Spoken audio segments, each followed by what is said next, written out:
মায়ের মন্দিরের সাথে বাবার মন্দিরের এই ধাগা বাঁধলে আপনার দাম্পত্য জীবন ভীষণ সুখী হবে এবং সারা জীবনের জন্য অটুট থাকবে।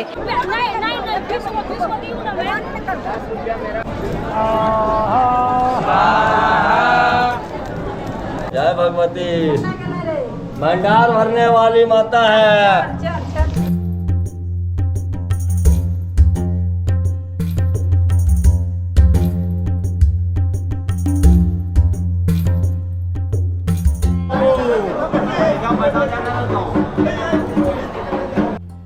ভীষণই সুন্দর, authentic test. Hello and welcome back to our channel. আমি সম্পিতা আর আপনারা দেখছেন সম্পিতানু ব্লগস। আরও একটা সম্পূর্ণ নতুন ভিডিওতে আপনাদের সবাইকে জানাই অনেক অনেক স্বাগতম। আজ 4 নভেম্বর 2025 আর আমি দাঁড়িয়ে আছি জমজমাট বৈদ্যনাথ ধামে। আমাদের আজকের ভিডিওতে থাকবে দ্বাদশ জ্যোতির্লিঙ্গের মধ্যে অন্যতম একটি জ্যোতির্লিঙ্গ বৈদ্যনাথ ধামের সম্পূর্ণ বিবরণ। কিভাবে এখানে আসবেন, কোথায় থাকবেন, কিভাবে পুজো দেবেন, এই মন্দিরের কি কি নিয়মাবলী রয়েছে, বর্তমানে কি পরিস্থিতি রয়েছে এবং কি খরচপাতি হবে, সেই সমস্ত কিছু নিয়ে থাকবে আমাদের আজকের এই ভিডিও। তাই ভিডিওটা স্কিপ না করে শেষ পর্যন্ত দেখতে থাকুন। আর যদি আমাদের চ্যানেলে নতুন হন আর এখনও চ্যানেলটা সাবস্ক্রাইব করে না থাকেন তাহলে এক্ষুনি সাবস্ক্রাইব করে বেল আইকনটা ক্লিক করে দেবেন, কারণ প্রতি শনিবার ঠিক বিকেল 4:30 আমাদের একটি করে নতুন ভিডিও আসে। তাহলে চলুন শুরু করা যাক দ্বাদশ জ্যোতির্লিঙ্গের আরও একটি জ্যোতির্লিঙ্গ বৈদ্যনাথ ধাম ভ্রমণের আরও একটি নতুন গল্প।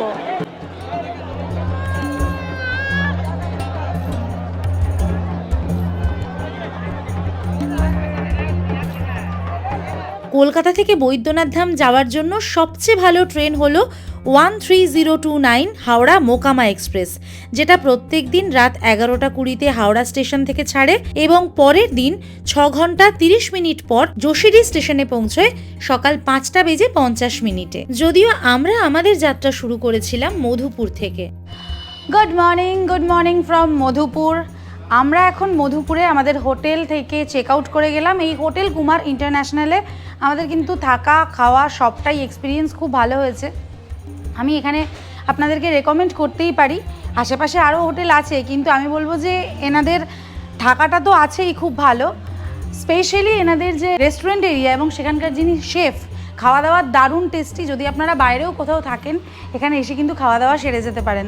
যাই হোক, এখন 8:30 বাজে আমরা চেক আউট করে গেলাম। এখান থেকে আমরা চলে যাব মধুপুর স্টেশনে, আর সেখান থেকে আমাদের আজকের যাত্রা হবে দেওঘরের দিকে।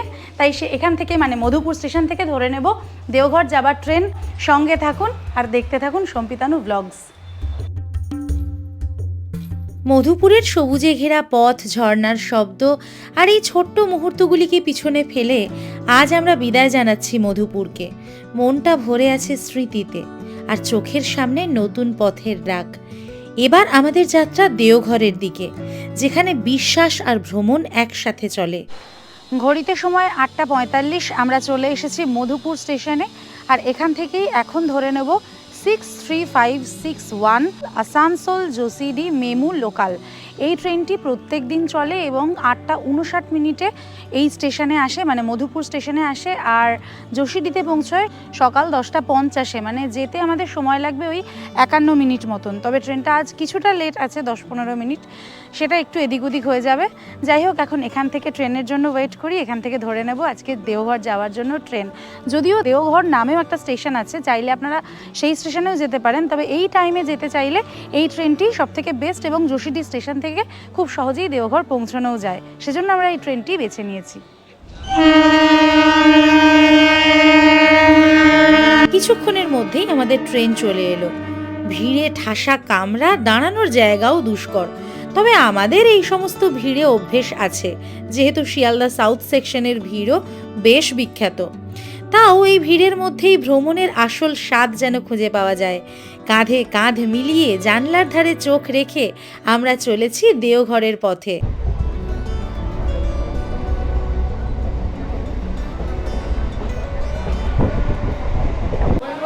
ঠিক সকাল 10:10 বাজে আমরা নেমে গেলাম যোশীডি স্টেশনে। ট্রেনটা মারাত্মক ভিড় ছিল, যোশীডিতে কিন্তু খালি হয়ে গেল। এই ট্রেনটা ঝাঁঝা অবধি যাবে, যদিও এটা আসানসোল যোশীডি মেমু লেখা ছিল। আচ্ছা, এই যোশীডি স্টেশনে নেমে এখান থেকে দুটো অপশান আছে। এখান থেকে স্টেশনের বাইরে গিয়ে আমরা টোটো ধরতে পারি, মানে অটো টোটো যা আছে। আর একটা আমার জানা ছিল না, এটা ট্রেনে আস্তে আস্তে জানলাম যে এইখান থেকেই, এই ট্রেনে যদি আপনারা পার্টিকুলারলি আসেন, একটা কানেক্টিং ট্রেন আছে, সেটা যায় বৈদ্যনাথ ধাম স্টেশন পর্যন্ত, সেম ভাড়া। তাহলে বৈদ্যনাথ ধামে চলে গেলে আপনারা আরও অনেকটা কাছে চলে যেতে পারবেন, সেটাও আপনারা করতে পারেন। তো আমরা আর অন্য ট্রেন ধরছি না, এখান থেকে স্টেশনের বাইরে বেরিয়ে তারপরে দেখি ওখান থেকে কিভাবে যাওয়া যায় দেওঘরের দিকে। আর শিমুলতলাতেও যদি যেতে চান, আসানসোল থেকে কিন্তু এই ট্রেনটা শিমুলতলার ওপর দিয়েই যাবে। আর কলকাতা থেকে কিভাবে আপনারা আসবেন সেটা তো আমি ভিডিওতে বলেই দিয়েছি।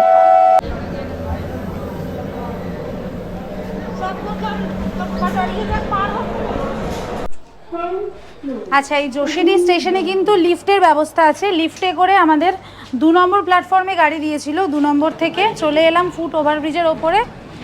এবার এই ফুট ওভারব্রিজ দিয়ে 1 নম্বর প্ল্যাটফর্মের দিক থেকে বাইরে বেরোতে হবে। বেরিয়ে এসেছি যোশীডি স্টেশনের বাইরে। স্টেশন থেকে, মানে স্টেশনের বাইরে থেকে স্টেশনটাকে দেখতে কিন্তু অপূর্ব সুন্দর লাগছে। দুদিকে দুটো শঙ্খ, মাঝখানে ডমরু আর ত্রিশূল, দারুণ সুন্দর একটা স্টেশন। এই স্টেশনের বাইরে প্রচুর অটো রয়েছে, টোটো রয়েছে, শেয়ার গাড়ি রয়েছে, মানে শেয়ার টোটো রয়েছে। তো এই সব কিছু আমরা গিয়ে বাইরে ভাড়া টাড়া বলে দেবো। তার আগে স্টেশনটা একবার আপনাদেরকে দেখিয়ে দিই। এই হচ্ছে যোশীডি স্টেশন।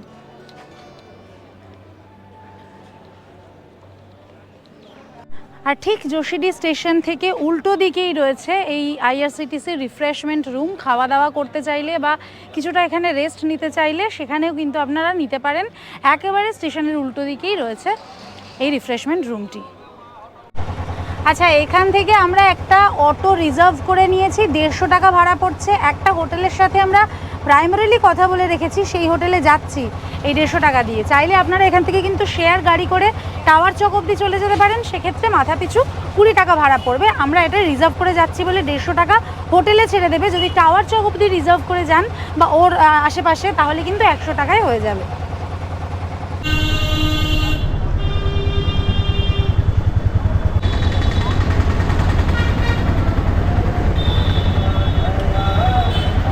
আমরা এখন NH 333 বা যোশীডি রোড ধরে যাচ্ছি। আমাদের যে হোটেলটা, মানে যার সাথে প্রাইমারিলি কথা বলেছি বললাম, তার দূরত্ব ওই যেখান থেকে অটোয় উঠলাম 7 কিলোমিটার দেখাচ্ছে। তো দেখা যাক গিয়ে পছন্দ হয় কি না। যোশীডি রোড ছেড়ে আমরা এখন জামুয়া দেওঘর রোড ধরে যাচ্ছি। আর যে ব্রিজটা আমরা ক্রস করছি তার নিচে থেকে বয়ে চলেছে ময়ূরাক্ষী নদী। এই নদীর নাম কত পড়েছি হুল বয়ে, সেই ময়ূরাক্ষী নদীর দর্শন হলো। আর ওয়েদারের কথা যদি বলি, এখানে কিন্তু এখন 26 ডিগ্রি টেম্পারেচার চলছে, ভীষণই মনোরম আবহাওয়া। আজকে রোদ উঠেছে, অসুবিধার কিচ্ছু নেই। টাওয়ার একদম ফুল রয়েছে সব কটা নেটওয়ার্কেই।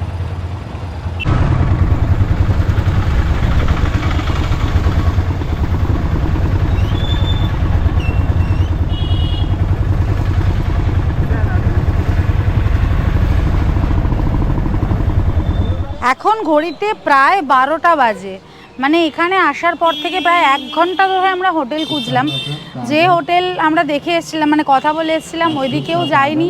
মানে ওইদিকে গিয়ে খানিকটা ফিরে এসে তারপরে টাওয়ার চকের কাছাকাছি অনেকগুলো হোটেল দেখার পরে ভি বাজারের নিচে এই হোটেল দেবভূমি ইন, যেটা মন্দির থেকে প্রায় 800 মিটার দূরে, একদম রাস্তার ওপরে। এখানে রুম টুম দেখে ভালো লাগলো, বাজেটটাও সঠিক মানে কুলালো, সেই জন্য এখানে চেক ইন করলাম। তো চলুন এবার হোটেলের ভেতরে ঢুকি, ভেতরটা আপনাদেরকে দেখাই। আর তারপরে রুম এখনও রেডি হয়নি, রুমটা রেডি হলে রুমও দেখাবো। এই হলো হোটেলের রিসেপশন এরিয়া। আমরা চেক ইন করে গেছি, মানে চেক ইনের যে ফর্মালিটিস এখানে হয়ে গেছে। সিসিটিভি আছে, লিফট আছে। এখন আমরা লিফটে করে যাচ্ছি আমাদের রুম 4th ফ্লোরে। চেক ইন করবার পরে আমরা এখন চলে এসেছি রেস্টুরেন্টের, এই হোটেলের 4th ফ্লোরে, যেখানে রয়েছে এনাদের ইন হাউস পিওর ভেজ একটা রেস্টুরেন্ট। খুব সুন্দর লাগলো এই রেস্টুরেন্ট এরিয়াটা। তাই আমরা আর বাইরে লাঞ্চ করতে গেলাম না। সকাল থেকে আজকে আমাদের কিছুই খাওয়া হয়নি, মানে টিল নাও আমরা ব্রেকফাস্টও করিনি আর কি। তো সেই কারণে আগে আমরা এখানে খেয়ে নিচ্ছি, যেহেতু আমাদের রুমটা রেডি নেই। তো রুম ওনারা রেডি করছেন, ততক্ষণ ভাবলাম যে এত সুন্দর রেস্টুরেন্ট এরিয়া আছে যখন, একটু লাঞ্চটা সেরেই নিই। তো এইখানে আমি অর্ডার দিয়ে দিয়েছি কাশ্মীরি পোলাও আর পনির কা দোলমা। তো দেখি যে কীরকম খাবার আসে, সেটার টেস্ট কীরকম হয় সবটাই আপনাদেরকে জানাতে থাকবো। আর এই রেস্টুরেন্ট থেকে কিন্তু বাইরের সিটি ভিউটাও খুব ভালো আছে। এনাদের সিটি ভিউ রুমও আছে, তার ট্যারিফ একটু বেশি। আর রুম আমাদের কীরকম সেটা গিয়ে রুমে আপনাদেরকে দেখাচ্ছি একটু বাদে। 12:30 বাজে, আমাদের লাঞ্চ চলে এসছে টেবিলে। লাঞ্চে যেটা বললাম, নিয়েছিলাম কাশ্মীরি পোলাও আর সাথে পনির কা দোলমা। তো কাশ্মীরি পোলাওয়ে আমি যেটা দেখতে পাচ্ছি প্রচুর ভেজিটেবল দেওয়া রয়েছে। এইটা কি আমি জিজ্ঞেস করবো, এটা কি আমি বুঝতে পারছি না। আর গাজর, বিনস, কাজু, কিশমিশ, মটরশুঁটি এই সমস্ত রয়েছে। এটার দাম পড়েছে 169।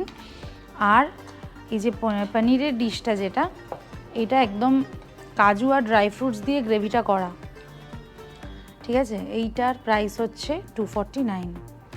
এরকম পনিরটাকে রোল করে তার মধ্যে একটা স্টাফিং আছে, এরকম একটা স্টাফিং দিয়েছে করে, সেটাকে আবার একটা গ্রেভি মতো করেছে। খুব ইউনিক আইটেমটা, কিন্তু পনিরের একটা রোল টাইপের বানিয়েছে। খেয়ে দেখি কেমন হয়েছে।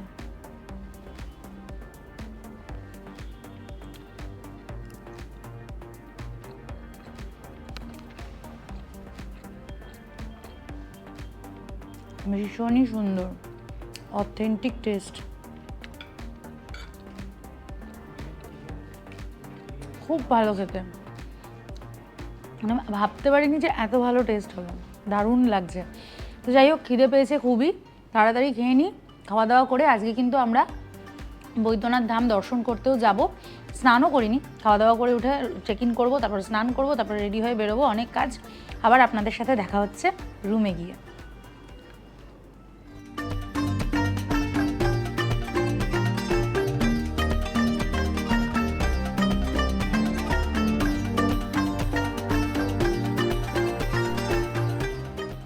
লাঞ্চ সেরে চলে এসেছি আমার রুমে। আমার রুম নাম্বার হলো 403, এই 4th ফ্লোরেই, মানে যেখানে রেস্টুরেন্টটা রয়েছে একদম তার পাশেই। দারুণ সুন্দর, খুব ভালো লেগেছে আমার রুমের ভিতরের ভাইবটা। একদিক থেকে শুরু করি, স্মার্ট লক আছে দরজায়, অসুবিধা নেই। আচ্ছা, যেখানে দাঁড়িয়ে আছি আমার পিছনেই দেখতে পাচ্ছেন, এখানে সুন্দর একটা প্লাইউড দিয়ে ক্যাবিনেট করা, টিভি রাখা রয়েছে, প্লাগ পয়েন্ট অনেকগুলো রয়েছে, মসকুইটো রিপেলেন্ট, 2টো জলের বোতল দিয়েছে, একটা এমনি নর্মাল বোতল আছে কাঁচের। আচ্ছা, এই হচ্ছে একটা ডাবল বেড। বেডটা অনেক বড় নয়, কিন্তু সুন্দর করে সাজানো রয়েছে, বালিশ দিয়ে দেওয়া রয়েছে, এখানে ব্ল্যাঙ্কেট রয়েছে। আচ্ছা, বিছানার এই পাশে অনেক বড় একটা আয়না লাগানো, আর তার পাশে একটা ইন্টারকম, এখানে ড্রয়ার আছে, জিনিসপত্র রাখার জায়গা আছে। এখানে আরেকটা ছোট্ট সেন্টার টেবিল মতন আছে, পাশে একটা চেয়ার রয়েছে। বিছানার ওই সাইডে যদি দেখি তাহলে ওইখানে রয়েছে একটা ওয়ার্ড্রপ, নিচে জিনিসপত্র রাখবার জায়গা। ওয়ার্ড্রপের ভিতরটা এক ঝলক দেখে নিই, আমিও দেখিনি। আচ্ছা, ভিতরটাও পরিষ্কার, 2টো হ্যাঙ্গার রয়েছে, ফল সিলিং করা রয়েছে, ফ্যান, এসি দুটোই রয়েছে। এখানে একটা সুন্দর ওয়াল পেন্টিং রয়েছে। এই হচ্ছে বাথরুম। বাথরুমে বড় একটা গিজার রয়েছে, স্যানিটাইজড কোমোড, এখানে বেসিন, তার সাথে বালতি, সবটাই দেখতে পাচ্ছি রয়েছে। আর যেটা ভালো লেগেছে, আলো বাতাসটা খুব ভালো আছে এই রুমে, তার কারণ এখানে এরকম একটা জানলা করে দেওয়া রয়েছে। চাইলে এখান থেকে জানলাটা খোলাও যেতে পারে, কারণ এখানে নেট দেওয়া রয়েছে, অসুবিধার কিছু নেই। এই রুমের ভাড়া হচ্ছে 2000 টাকা প্লাস জিএসটি, এক্সক্লুডিং ব্রেকফাস্ট। কোনো ব্রেকফাস্ট নেই, অনলি লজিং। আপনারা যখন আসবেন একটু কথা বলে দেখতে পারেন, হয়তো এদিক মানে 100-200 টাকা একটু কমাতে পারে। তো আমার বেশ ভালো লেগেছে এই রুমটা। থাকার অভিজ্ঞতা কেমন হয় সেটা তো পরেই বলতে পারবো, তবে যদি আপনাদের রুম পছন্দ হয় তাহলে স্ক্রিনে দেওয়া নাম্বারে যোগাযোগ করে চলে আসতে পারেন। তবে আমি বলবো যে এখানে এসে দেখে বিচার বিবেচনা করে তবেই রুম নেওয়া ভালো। এখানে প্রচুর হোটেল রয়েছে, হোটেলের কোনো অভাব নেই। আশা করি রুম পেয়ে যাবেন যদি একদম পিক সিজনে না আসেন। আচ্ছা, আমরা ফ্রেশ হয়ে বেরিয়ে গেছি, আমাদের একটু দেরি হয়ে গেছে, এখন বাজে 3:50, সরি। একটু হেঁটে আমরা 200 মিটার টাওয়ার চকে যাব, তারপর ওখান থেকে পায়ে হেঁটেই আমরা মন্দিরে যাওয়ার চেষ্টা করব, যেহেতু 800 মিটার দূরে। চলুন মন্দিরের দিকে যাওয়া যাক। আমি এখন দাঁড়িয়ে আছি টাওয়ার চকে। আমার পিছনে যেটা দেখা যাচ্ছে, এইখান থেকে কিন্তু 4 দিকে 4টে রাস্তা চলে গেছে, তো এই রাস্তা দিয়ে সোজা চলে গেলেও আপনি মন্দিরে পৌঁছতে পারবেন, আবার বাঁদিকে যে রাস্তাটা ঢুকে গেছে এখান থেকে গেলেও মন্দিরে পৌঁছতে পারবেন। সোজা রাস্তায় গেলে একটু ঘিঞ্জি আছে সামনে, আর বাঁদিকে রাস্তাটায় গেলে একটু বেশি পরিষ্কার পরিচ্ছন্ন পাওয়া যাবে। আমরা প্রায় 500 মিটার রাস্তা হেঁটে ফেলেছি। এই রাস্তা দিয়ে আমরা এলাম, এখান থেকে এসে যে জায়গাটায় আমরা উঠলাম এখানে কিন্তু পরপর বেশ কতগুলো প্যারার দোকান আছে, এই জায়গাটাকে প্যারাগলিও বলা হয়। তো এইখান থেকে এবার আমরা মন্দিরের দিকে যাচ্ছি, চাইলে আপনারা এই জায়গা থেকেও কিন্তু প্যারা কিনে নিয়ে নিতে পারেন।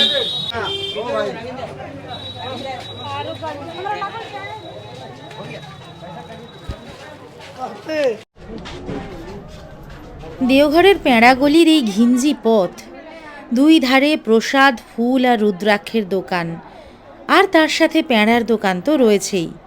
ভিড়, কোলাহল, পায়ের শব্দ, তবে সব কিছুর মাঝেই ভেসে আসে একটাই নাম, মহাদেব। হেঁটে হেঁটে এগোই বৈদ্যনাথ ধামের দিকে, আর মনে হয় প্রতিটা পা চলায় জমা হচ্ছে প্রার্থনা। এই বৈদ্যনাথ ধামের মোট 4টি প্রবেশদ্বার রয়েছে। তো সেই 4টি প্রবেশদ্বারের মধ্যে আমরা এখন চলে এসেছি পশ্চিম দ্বারের সামনে। আর এই বৈদ্যনাথ ধাম দর্শনের জন্য 2টি উপায় আছে। একটা হচ্ছে আপনারা বিনামূল্যে যদি দর্শন করতে চান, সেক্ষেত্রে যে লাইনটি পড়ে সেই লাইন আমার ঠিক ওপরে দেখতে পাচ্ছেন, এখান থেকে যাচ্ছে প্রচুর লাইন পড়ে। মোটামুটি নর্মাল দিনেও 4 থেকে 5 ঘন্টা, তার বেশিও লাইনে দাঁড়াতে হয়। আর যদি কোনো পূজা পার্বণ থাকে তাহলে তো কথাই নেই, অনেক অনেক সময় লাগে, বুঝতেই পারছেন। আর আরেকটি দর্শন আছে, যেটি হলো মানে পয়সা দিয়ে দর্শন আর কি, সুগম দর্শন টাইপের। সেটাতে ভাড়া হচ্ছে বা সেটার চার্জ হচ্ছে মাথা পিছু 300 টাকা করে। সেই 300 টাকা করে মাথা পিছু দিয়ে যে আপনি দাঁড়াবেন ভিআইপি লাইনে, তাহলেও কিন্তু কোনো গ্যারেন্টি নেই যে আপনি কতক্ষণে দেখে বেরোবেন। কিছুটা লাইন যায় মানে ফাঁকা ফাঁকা, তারপরে গিয়ে একটা জায়গায় কিন্তু এই ভিআইপি লাইন আর নর্মাল লাইন মিশে যায় এবং তারপর একটা মারাত্মক ক্যাওসের তৈরি হয়। এবং এই 300 টাকা মাথা পিছু যে, সেটা কিন্তু বসন্ত পঞ্চমী বা শিবরাত্রি বা যে কোনো বড় পূজা পার্বণের দিনে মাথা পিছু 600 টাকা হয়ে যায়। মন্দিরের বাইরে যেমন অনেক পুজো দেওয়ার দোকান রয়েছে, সেখান থেকে আপনারা পূজা অথবা ডালা কিনে এনে পুজো দিতে পারেন, ঠিক সেরকম মন্দিরের ভিতরে দরজা দিয়ে প্রবেশ করবার পর এখানেও কিন্তু দোকান রয়েছে, চাইলে আপনারা এখান থেকেও এরকম ছোট ছোট ডালা কিনে পুজো দিতে পারেন।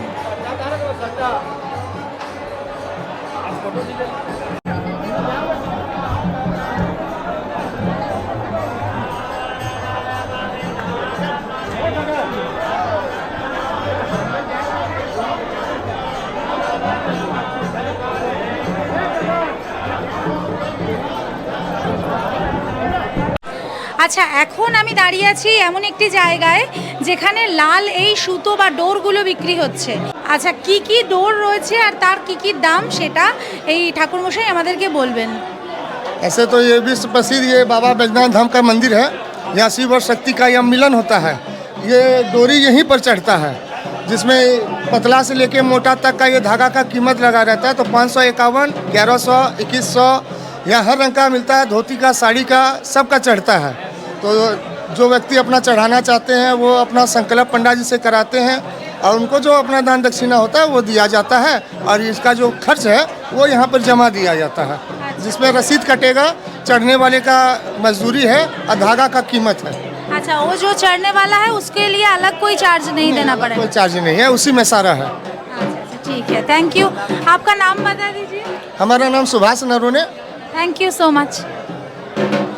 আচ্ছা, এই যে লাল ধাগা, এগুলি পাবেন রাম লক্ষ্মণ সীতার মন্দিরে, যেখানে আমি দাঁড়িয়ে আছি। এই মন্দির দালানেই এগুলি বিক্রি হচ্ছে এবং এই মন্দিরের গর্ভগৃহে রয়েছে কোষ্ঠী পাথরের রাম লক্ষ্মণ সীতার এইরকম মূর্তি।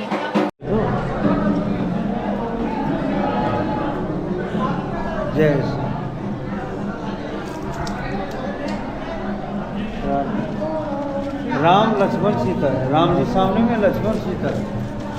राम लक्ष्मण।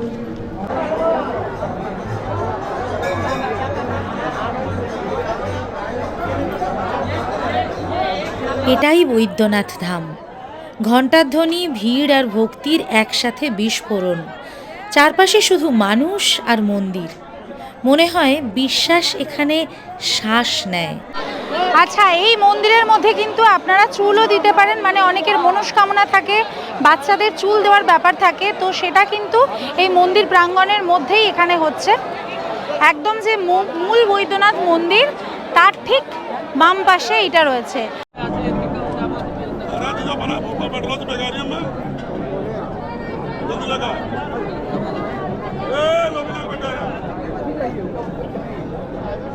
আর এই পুরো চত্বরে টোটাল 22খানা মন্দির রয়েছে।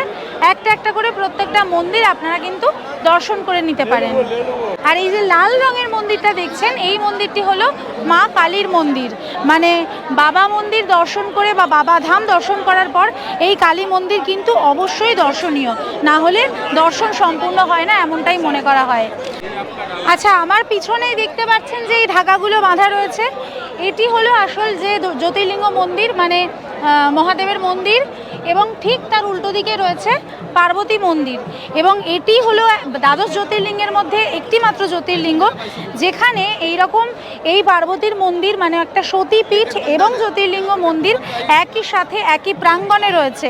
এবং মনে করা হয় যে এই মায়ের মন্দিরের সাথে বাবার মন্দিরের এই ধাগা বাঁধলে আপনার দাম্পত্য জীবন ভীষণ সুখী হবে এবং সারা জীবনের জন্য অটুট থাকবে। সেই কারণেই কিন্তু এখানে লাল ধাগা বিক্রি করা হয় এবং সেগুলি এখানে বাঁধার ব্যবস্থা করা হয়। এবং এই সতীপীঠ হচ্ছে আমাদের 51 সতীপীঠের মধ্যে সেই সতীপীঠ যেখানে মনে করা হয় মাতা পার্বতীর হৃদয় পড়েছিল। যেহেতু এখানে মাতা পার্বতীর হৃদয় প্রথিত হয়েছিল, সেই হৃদয়ের টানেই এই ধাম হৃদয়পীঠ, যা বাবা মহাদেবের সবচাইতে প্রিয় স্থান।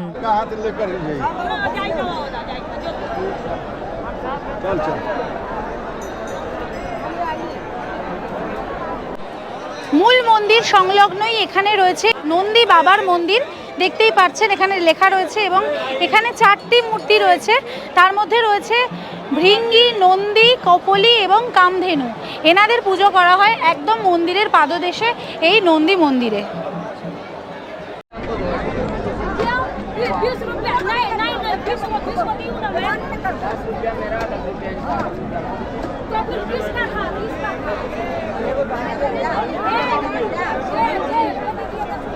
আচ্ছা, মন্দিরের ভিতরেই মন্দির প্রাঙ্গণে এখানে বেশ কিছু দোকান দেখতে পাচ্ছেন। এই দোকানগুলিতে কিন্তু পুজো দেওয়ার সমস্ত কিছু যেমন পাওয়া যায় ঠিক সেরকম এখানে ঘিয়ের প্রদীপ রয়েছে এখানে যেগুলো বিক্রি হচ্ছে। আর তারপরে এখানে এরকম ধূপ আর প্রদীপ মিলিয়েও বিক্রি হচ্ছে, এরকম বাবার মাথায় দেওয়ার জন্য জল বিক্রি হচ্ছে, তারপরে আরতি করার জন্য এই ধরনের ডান্ডি রয়েছে, এর মধ্যে ঘি দিয়ে আপনি আরতিও করতে পারবেন, এই রকম রয়েছে।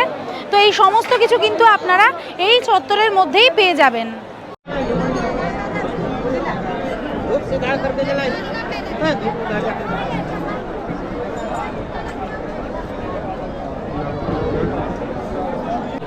এই বৈদ্যনাথ ধামকে কিন্তু কামনা পীঠও বলা হয়, কারণ মনে করা হয় যে এখানে মানুষ মনস্কামনা করলে সেই কামনা পূরণ হয়। আবার এইখানে পুজো দিলে অনেক রোগ নিরাময় হয়, সেই জন্য এইখানে বাবাকে বৈদ্যনাথও বলা হয়। তবে এই বৈদ্যনাথ ধামের পিছনে কিন্তু রয়েছে একটি পৌরাণিক কাহিনী। সেটি হলো, আমরা সবাই জানি যে রাবণ ছিলেন মহাদেবের ভক্ত এবং মহাদেবকে তপস্যার দ্বারা সন্তুষ্ট করার পর ওনার কাছ থেকে উনি বর নিয়েছিলেন এবং মহাদেবকে নিয়ে গিয়ে উনি লঙ্কাতে ওনার রাজ্যে প্রতিষ্ঠা করতে চেয়েছিলেন। কিন্তু যাবার পথে বরুণদেবের ছলনায় মহাদেবকে উনি এখানে রাখতে বাধ্য হন। আর মহাদেব ওনার সাথে লঙ্কায় যেতে রাজি হয়েছিলেন এই শর্তেই যে পুরো পথে কোথাও ওনাকে রাখা যাবে না। যেহেতু বরুণদেবের ছলনায় উনি এই জায়গায় মানে এই বৈদ্যনাথ ধামে ওনাকে রাখতে বাধ্য হন, তাই এখানে আর তারপরে মহাদেবকে ওঠানো যায়নি এবং তারপরেই এখানে এই ধামের প্রতিষ্ঠা করা হয়েছে। এবং তাতে মানে এখানে যেহেতু বাবা মহাদেব এইভাবে প্রতিষ্ঠা হয়ে গিয়েছিলেন, ওনাকে ছলনা করে রাবণ এতটাই রেগে গিয়েছিলেন যে উনি 5 আঙুলের একটা থাবা দিয়েছিলেন পুরো লিঙ্গের ওপরে। এবং সেই কারণে কিন্তু এই বৈদ্যনাথ ধামের যে জ্যোতির্লিঙ্গ তার উপরে এখনও সেই আঙুলের দাগ দেখতে পাওয়া যায়।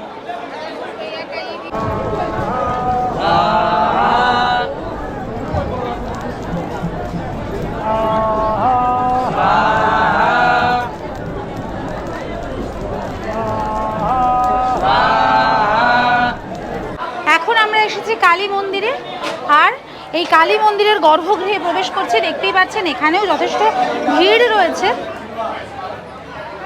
মূর্তি আমি এখনো দেখতে পাইনি। ধোঁয়া দেওয়া হয়েছে, এখানে ধুনো দিয়েছে।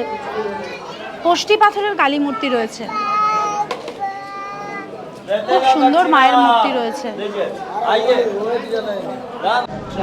दक्षिणा अपने हाथ से है जय मैया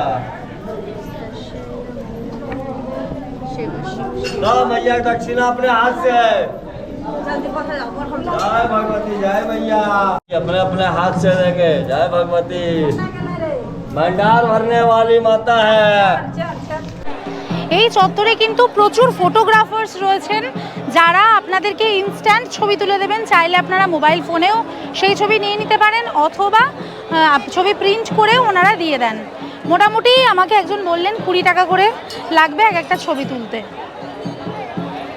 আমরা এবার প্রবেশ করব পার্বতী মন্দিরে। আর পার্বতী মন্দিরে প্রবেশ করবার আগে এখানে কিন্তু মাকে পুজো দেবার জন্য সিঁদুর আলতার জায়গাও রয়েছে। চাইলে আপনারা এখান থেকে পুজো কিনে নিয়ে মায়ের মন্দিরে পুজো দিতে পারেন। पार्वती मैया का डाली रोहिणी का माला पुरी जी जय मैया कान देखिए दक्षिणा देंगे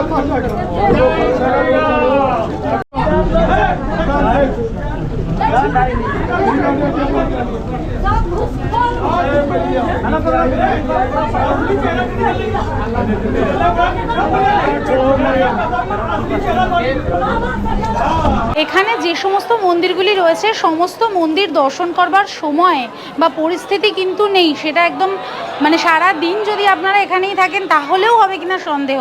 বাবার দর্শন কখন পাবো সেটা তো জানি না, কিন্তু আশেপাশের যে কটি মন্দির দর্শন করলাম তার মধ্যে অন্যতম গণেশ মন্দিরে এখন এসেছি। চলুন গণেশ মন্দিরটা দর্শন করে আসি।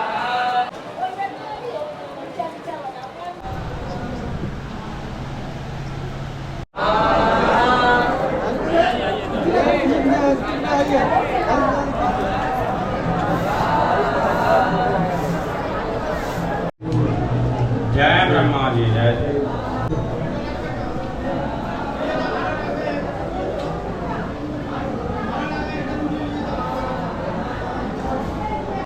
আচ্ছা, এখন ঠিক 5টা বাজে। এর মধ্যে যারা লাইনে দাঁড়িয়ে গেছেন মানে বিনামূল্যের লাইনে, তাদেরকে লাইনে দাঁড় করিয়ে এবার কিন্তু লাইন বন্ধ করে দেওয়া হয়েছে। আর লাইনে কাউকে দাঁড়াতে দেওয়া হচ্ছে না। এবার এখানে যারা আছেন তাদেরকে দিয়ে বাবার মাথায় জল ছড়ানোর পরে মন্দির কিন্তু বন্ধ হয়ে যাবে। সেটা মোটামুটি ওই 6:30 থেকে 7টার মধ্যে হতে পারে। এবার এখানে দেখতেই পাচ্ছেন লাইনের কি অবস্থা। লাইন কিন্তু এখানে শেষ নয়, এর যে শেষ কোথায় আমি দেখতে পাচ্ছি না। भैया आप लोग कितने देर से लाइन में हैं? सुबह 8 बजे से। बाप रे, বুঝতেই পারছেন যে সকাল 8টা থেকে ওনারা লাইনে দাঁড়িয়ে এখনও কতটা ওনাদেরকে যেতে হবে, তারপরে পারবেন। মানে ধৈর্যের পরীক্ষা, আর কিছুই নয়। এমনি এমনি কি আর মহাদেবের দর্শন পাওয়া যাবে?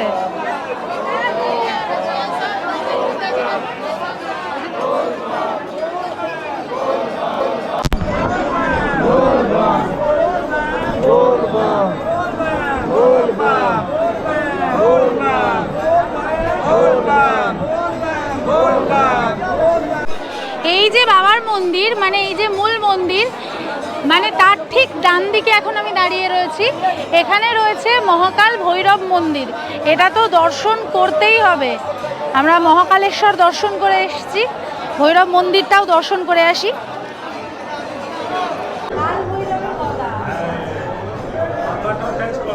পান্ডা আমি মামনিকে আশীর্বাদ করলাম। প্রত্যেক জিনিসে বাবা একে সব জিনিসের বিজয় প্রাপ্ত করে। মঙ্গল থাক। উমেশ বাবা মঠপতি, আমার নাম হলো উমেশ বাবা মঠপতি। হ্যাঁ, উমেশ বাবা মঠপতি, দীপ পুরোহিত, বৈদ্যনাথ ধাম, কাল ভৈরবের পূজারী।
জয় মা মায়ের জয় মা। আমরা এর আগে বারাণসীতে দর্শন করেছি, উজ্জয়নে দর্শন করেছি, সব জায়গায় কিন্তু একটা সিস্টেম রয়েছে, মানে সেটা ভিআইপি লাইন হোক অথবা নর্মাল লাইন, একটা সিস্টেম মেনটেন করে কিন্তু সব জায়গায় দর্শনটা হয় এবং যে কারণে প্রত্যেকটা মানুষ খুব সুন্দরভাবে দর্শন করতে পারেন। কিন্তু এই বৈদ্যনাথ ধামে এসে যেটা আমার মিসিং মনে হলো, ডিসিপ্লিনের প্রচণ্ড অভাব আছে এবং সিস্টেমটা ঠিকমতো এখানে এখনও বোধহয় তৈরি করা হয়নি। আমার মনে হয় যে যদি অনলাইন দর্শনের যদি পথ কিছু একটা করা যায় বা এই যে নর্মাল লাইন সেটাকে যদি একটা সিস্টেমেটিক ওয়েতে চালনা করা যায় তাহলে সাধারণ মানুষের এই হয়রানিটাও অনেক কম হবে, সকলে খুব সুন্দরভাবে দর্শন করতে পারবেন এবং আরও অনেক বেশি পর্যটক বা দর্শনার্থী এসে এই বৈদ্যনাথ ধামে বাবাকে দেখে যেতে পারবেন। বৈদ্যনাথ ধামে আসবো আর প্যাঁড়া কিনবো না তা তো হতে পারে না। প্যাঁড়াগলি থেকে কিনে নিয়েছি প্যাঁড়া, আমার কাছ থেকে 500 প্যাঁড়া 200 টাকা নিয়েছে। আর যা বুঝলাম মন্দিরে দর্শনের ব্যাপার সেটা হচ্ছে ভিআইপি লাইনেও দর্শন যেটা বললাম কমপ্লিকেটেড। একটা হতে পারে খুব ভালো, যদি আপনি কোনো ভালো পান্ডার সাথে যোগাযোগ করতে পারেন তাহলে মাথা পিছু 500 টাকা দিয়ে আপনি সেই পান্ডার কাছে কালী মন্দিরে আধা ঘন্টা থেকে 40 মিনিট পুজো দেওয়া করাতে পারবেন। তারপরে একেবারে গর্ভগৃহে গিয়ে বাবার মাথায় জল, তারপরে দুধ, ঘি এই সমস্ত দিয়ে পুজো দিতে পারবেন। এটাও কিন্তু আপনি ভেবে দেখতে পারেন। আর মন্দির থেকে বেরিয়ে আমরা এখন যাচ্ছি শিবগঙ্গার দিকে। যাওয়ার পথে এইখানে এইরকম একটা ভেজ রেস্টুরেন্ট টাইপের রয়েছে, এখানে মিষ্টিও পাওয়া যাচ্ছে, ধোসা পাওয়া যাচ্ছে, দই বড়া পাওয়া যাচ্ছে, রসগোল্লা এই সমস্ত রয়েছে। চাইলে আপনারা এখান থেকে কিন্তু খাওয়া দাওয়াও সেরে নিতে পারেন।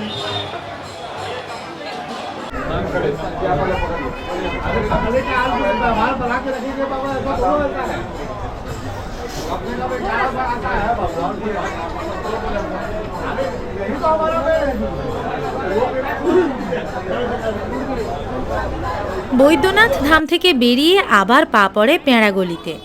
চারিদিকে পুজোর দোকান, প্রসাদ, ফুল, ধূপ, ভিড়ে ঢেউয়ের মাঝেই ভেসে থাকে ভক্তির গন্ধ।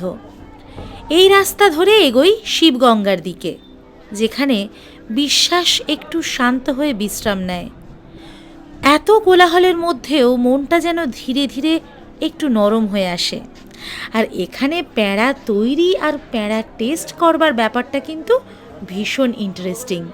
প্যাঁড়া টেস্ট করতে করতেই আপনার পেট ভরে যাবে। দেওঘরের এই পথটা মনে করিয়ে দেয় এখানে ভ্রমণ আর আধ্যাত্মিকতা একসাথেই হাঁটে। এই জায়গার ভাইব সম্পূর্ণ আলাদা। দেওঘরের প্যাঁড়া কিন্তু শুধু মিষ্টি নয়, এর সঙ্গেও জড়িয়ে আছে ভক্তির গল্প। কথিত আছে একসময় বৈদ্যনাথ ধামে আসা ভক্তরা দীর্ঘ পথ হেঁটে এসে কিছুই সঙ্গে আনতে পারতেন না। তখন এখানকার মানুষ চিড়ে আর দুধ দিয়ে বানাতে শুরু করলেন সহজ এক প্রসাদ, প্যাঁড়া। ধীরে ধীরে সেই প্যাঁড়াই হয়ে উঠল ভক্তি আর পরিশ্রমের প্রতীক। আজও দেওঘরের প্যাঁড়া মানেই প্রসাদের সাথে মিশে থাকা বিশ্বাস। পশ্চিম গেট দিয়ে বেরিয়ে আমরা বাজারের মধ্যে দিয়ে হাঁটতে হাঁটতে এখন চলে এসেছি শিবগঙ্গা ঘাটে। এই শিবগঙ্গা ঘাট আসলে এখানে বিরাট বড় একটি জলাশয় এবং এর চারিদিকে প্রচুর দোকানপাট এবং ঘাট বাঁধানো রয়েছে। এই শিবগঙ্গা ঘাটে এখানে স্নান করে কিন্তু অনেকে বৈদ্যনাথ ধামে যান পুজো দিতে। আর এই ঘাট থেকে ধাম অবধি যে যাওয়ার রাস্তাটা বা এই শিবগঙ্গা ঘাটের চত্বরে যে দোকানপাট, এইখানে আপনি যাবতীয় জিনিসপত্র পেয়ে যাবেন, মানে পুজো দেওয়ার সামগ্রী থেকে, প্যাঁড়া থেকে, নিজের টুকিটাকি কেনাকাটা থেকে, আত্মীয় স্বজনদের জন্য কিছু নেওয়ার জন্য থেকে, খাবার দাবার থেকে, সমস্ত কিছু যেমন আছে ঠিক সেরকম এই জায়গাতে কিন্তু প্রচুর ধর্মশালাও রয়েছে। চাইলে আপনারা কম খরচে এই ধর্মশালাগুলিতেও থাকতে পারেন। আচ্ছা, সন্ধেবেলা হোটেলে ফিরে আসবার পরে আমরা ভাবলাম যে বাইরে তো প্রচুর ভেজ ননভেজ খাবার দাবারের অপশন রয়েছে। যেদিকে আমরা গেছিলাম শিবগঙ্গা ঘাটের দিকে, ওইদিকেও রয়েছে প্রচুর খাবারের দোকান, আপনাদেরকে দেখিয়েছি। কিন্তু আমরা ডিসিশন নিলাম যে আমরা ডিনারটা এই হোটেল, মানে আমরা যেখানে আছি হোটেল দেবভূমি ইনেই করব। প্রথমত এখানকার অ্যাম্বিয়েন্সটা ভীষণ ভালো লাগছে, মেনটেনেন্স, অ্যাম্বিয়েন্স, মানুষদের ব্যবহার, এটা আমার কাছে খুব ভালো লাগছে। ভাইবসটা এত ভালো আর আমার যে ফ্লোর, সেই ফ্লোরেই রেস্টুরেন্টটা রয়েছে। দুপুরবেলা আপনাদেরকে দেখিয়েছি সেই রেস্টুরেন্ট। আর যেহেতু ভেজ রেস্টুরেন্ট হলে কি হবে, খাবার দাবার এত টেস্টি, এত ভালো লেগেছিল, তাই আমরা ঠিক করলাম যে এখানেই ডিনার করব। তো চলুন ডিনারে আজকে কি খাওয়া দাওয়া হচ্ছে গিয়ে দেখে নিই। একটা অর্ডার দিয়েছি, দেখি কেমন খাবার আসে। সকালে তো ইন্ডিয়ান খেয়েছি, তাই জন্য আজকে রাত্রে চাইনিজ।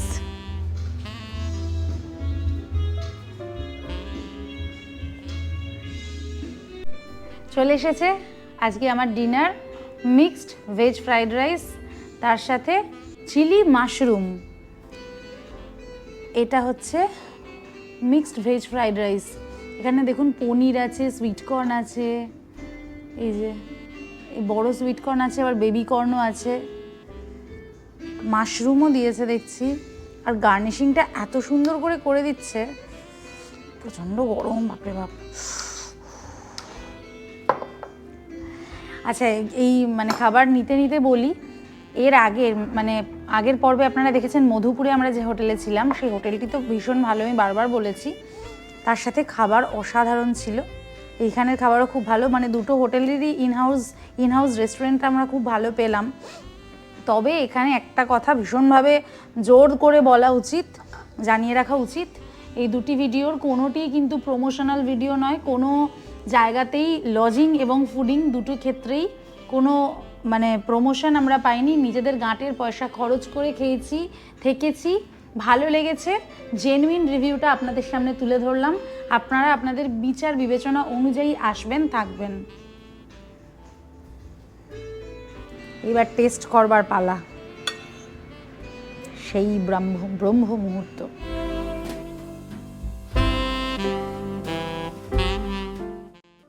फैन नहीं लगेगा भैया, ऑफ कर दीजिए।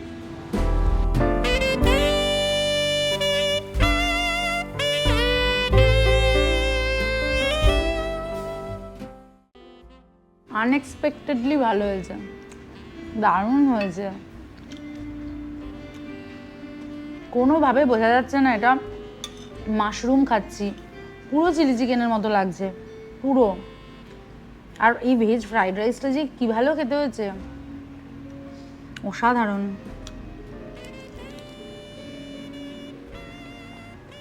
আর এরকম সুস্বাদু খাবারের সাথেই আমাদের আজকের ভিডিওটা শেষ করলাম। দেখা হচ্ছে আপনাদের সাথে আবার পরবর্তী পর্বে। সবাইকে জানাই শুভরাত্রি। কেমন লাগলো আমাদের বৈদ্যনাথ ধামের গল্প? যদি ভিডিওটা ভালো লেগে থাকে তাহলে অবশ্যই ভিডিওটাতে একটা লাইক করে দেবেন। কমেন্টের মাধ্যমে আপনাদের মূল্যবান মতামত আমাদেরকে জানাবেন। যদি কোনো প্রশ্ন থাকে তাহলে সেটিও জানাতে পারেন, বা যদি কোনো পরামর্শ থাকে সেটিও নির্দ্বিধায় জানাতে পারেন। যদি ভিডিওটা খুব ভালো লেগে থাকে তাহলে শেয়ার করে নেবেন বন্ধু বান্ধব, পরিবার পরিজন সকলের সাথে। আর যদি আমাদের পাশে থাকতে চান তাহলে অবশ্যই অবশ্যই অবশ্যই সাবস্ক্রাইব করতে ভুলবেন না সম্পিতানু ব্লগস অন ইউটিউব। কারণ প্রতি শনিবার ঠিক বিকেল 4:30 নতুন একটি করে ভিডিও নিয়ে আমরা থাকি আপনাদের অপেক্ষায়। তাই সাথে থাকবেন, পাশে থাকবেন, আশীর্বাদ করবেন। দেখা হচ্ছে পরবর্তী ভিডিও নিয়ে খুব তাড়াতাড়ি আপনাদের সকলের সঙ্গে। ততক্ষণ পর্যন্ত take care and bye by.